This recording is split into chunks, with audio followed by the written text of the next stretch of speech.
Et la CSS, à l'instant où je vous parle, cette année était obligée d'importer 80 000 tonnes de sucre alors qu'elle en avait produit 135 000 l'année dernière. 135 000 plus 80 000, on ne parle plus de KT 150, on ne parle plus de KT 200, on parle de quelque chose de complètement anomalique. La pénurie, il n'y en a pas eu. Il n'y a pas eu de pénurie. Je l'affirme et je le réaffirme. D'ailleurs, certains de vos collègues se sont déplacés à Dakar pour aller voir les dépôts que l'on annonçait comme étant pleins de sucre. La deuxième raison, c'est que nous avons importé suffisamment de sucre pour assurer le lien avec la nouvelle production qui commence dimanche. Seulement, quand on ne peut plus spéculer sur les cours mondiaux, on peut toujours spéculer sur la façon de distribuer le sucre.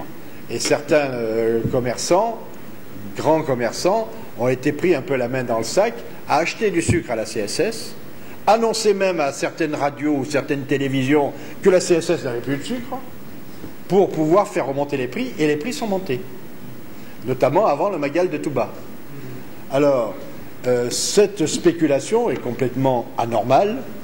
Je trouve même que c'est un manque de patriotisme flagrant de se permettre de faire monter des prix artificiellement uniquement pour pouvoir s'enrichir sur le dos du citoyen.